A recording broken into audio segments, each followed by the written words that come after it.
بسم اللہ الرحمن الرحیم۔ السلام علیکم۔ جماعت ہشتم کے تمام طلباء و طالبات کو the graceful grammar higher secondary school کی طرف سے ہونے والی ڈیجیٹل کلاس میں خوش آمدید کہتے ہیں۔ آج ہماری کلاس کا چوتھا دن ہے، سبق خوش خلقی۔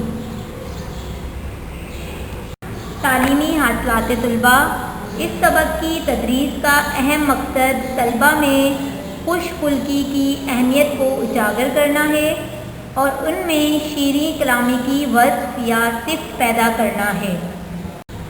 جی طلباء طالبات، پچھلی کلاس میں ہم نے سبق خوش خلقی کے پہلے حصے کی بلند خوانی کی تھی۔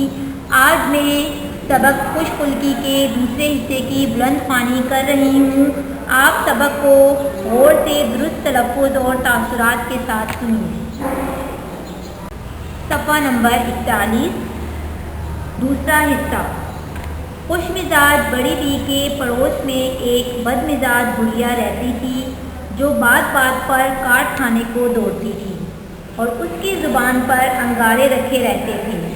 جب اس کے گھر والوں کو نیک مزاج بڑی بی کے جنگل جانے اور وہاں سے اشرفیوں بھرے تھیلے لانے کا علم ہوا تو انہوں نے بد مزاج بڑی بی کو بھی جنگل جانے اور سونا لانے کے لیے آمادہ کرنا چاہا۔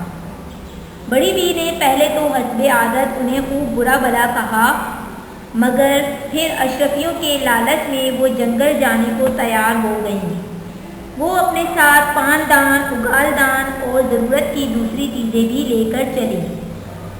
جنگل میں چلتے چلتے بڑبڑاتی جاتی تھیں، نہ جانے وہ کم بخت بڑھیا کہاں سے سونے سے بھرے تھیلے لے گئی، ہمیں تو یہاں کچھ دکھائی نہیں دیتا۔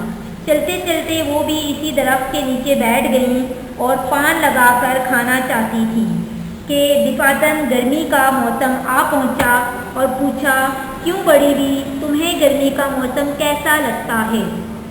بڑی بی گرمی اور غصے سے بے حال ہو کر، کم بخت دور کھڑا رہے، یہ بھی کوئی موسم ہے، آ جائے تو جانے کا نام نہیں لیتا، گرمی دانوں سے برا حال کر رکھا ہے، رات بھر مچھر اپنا راگ الگ سناتے ہیں، ارے یہ کوئی موسم ہے، یہ تو سزا ہے، سزا، اللہ بچائے اس موسم سے۔ گرمی نے یہ بات سن کر ایک گرم ہوا کا تھپیڑا بڑی بی پر پھینکا اور 9 2 11 ہو گیا۔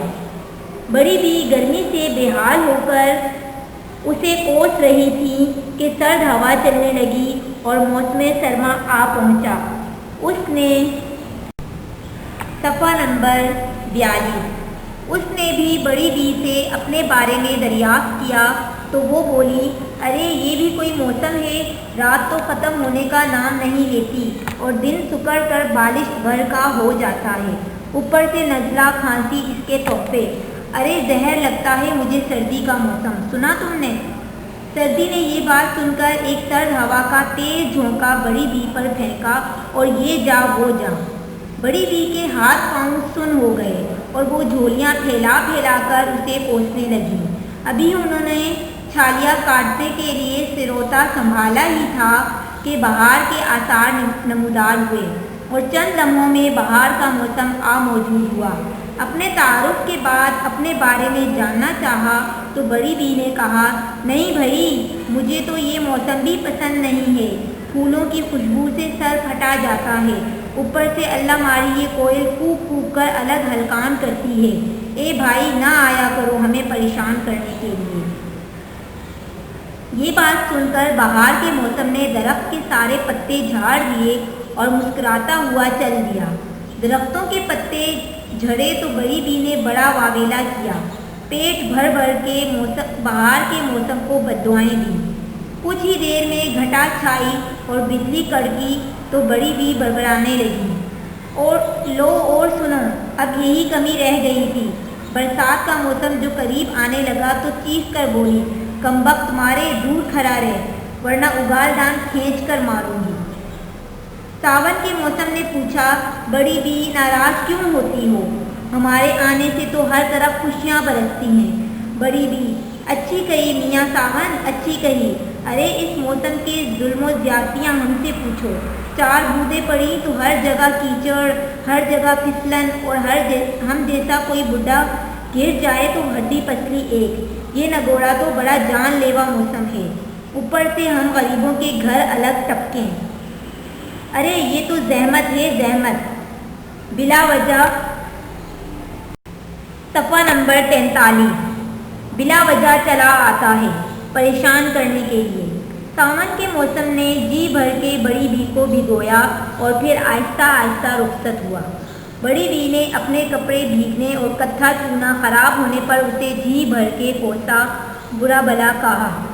رات کے وقت بڑی بی کے گھر والے انہیں ڈھونڈتے ہوئے جنگل پہنچے اور اشرفیوں کے ٹھیلوں کے بارے میں پوچھا تو بڑی بی نے جل بھن کر کہا، ارے وہ سارے کے سارے تو مجھے اذیتیں اور تکلیفیں دے کر گئے، خدا بیڑا غرق کرے ان سب کا اور تمہارا بھی۔ بیٹے نے پوچھا، اماں جان آپ نے ان کے ساتھ کیسا رویہ اپنایا؟ بڑی بی، وہی رویہ جو میرا سب کے ساتھ ہے، کیا بازار سے ان کے لیے نیا رویہ خرید کر لاتی؟ بیٹا یعنی بد اخلاقی کا۔ بڑے ٹھیک ہی کہتے ہیں کہ انسان اپنے اخلاق سے راحت پاتا ہے اور بد اخلاقی سے مصیبت۔ کسی شاعر نے کیا خوب کہا ہے، اپنے اخلاق کو بلند کرو، خود کو دنیا میں ارجمند کرو۔ بڑی بی نے یہ سن کر بھی اپنی اصلاح نہ کی اور دکھتے بدن کے ساتھ ہائے ہائے کرتی خالی ہاتھ گھر لوٹی۔ نئے الفاظ: انگارے، اگالدان، بڑبڑاتی، دفاتن، راگ، نگورا، پھسلن، سکڑ، بالشت بھر، جھونکا، سروتا، ہلکان، واویلا، جان لیوا، بھیگنے، کتھا چونا، جل بھن کر، بیڑا غرق، ارجمند۔ اب میں سبق خوش خلقی کی دہرائی کر رہی ہوں۔ اس سبق میں ہمیں بتایا گیا ہے کہ خوش مزاج انسان سے ہر کوئی، چاہے وہ انسان ہو یا جانور ہو، وہ خوش ہوتا ہے۔ خوش مزاج انسان اپنی خوش مزاج طبیعت سے ہر کسی کے دل میں جگہ کر لیتا ہے۔ اسی طرح اگر کوئی انسان بد مزاج ہو تو اسے کوئی بھی پسند نہیں کرتا اور اپنی بد مزاجی کی وجہ سے وہ ہمیشہ نقصان میں ہی رہتا ہے۔ جس طرح خوش مزاج بھیا کو چاروں موسموں نے خوش ہو کر انعامات سے نوازا اور بد مزاج بھیا کو اپنی بد مزاجی کے باعث کتنی ذلت اٹھانی پڑی۔ جی طلباء و طالبات، آپ کو سبق خوش خلقی کیسا لگا؟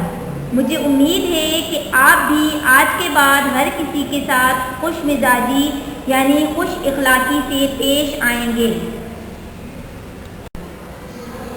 اب آپ کو گھر سے کچھ کام کرنے کو دیا جا رہا ہے۔ سبق خوش خلقی کے پہلے اور دوسرے حصے کی مکمل بلند خوانی کیجیے اور املا کی تیاری کیجیے۔ سبق میں دیے گئے الفاظ معنی اپنی کاپی میں خوش خط کر کے لکھیے۔ مجھے امید ہے کہ آپ کو آج کی کلاس بہت اچھی طرح سمجھ میں آئی ہوگی۔ ملتے ہیں اگلی کلاس میں۔ اللہ حافظ۔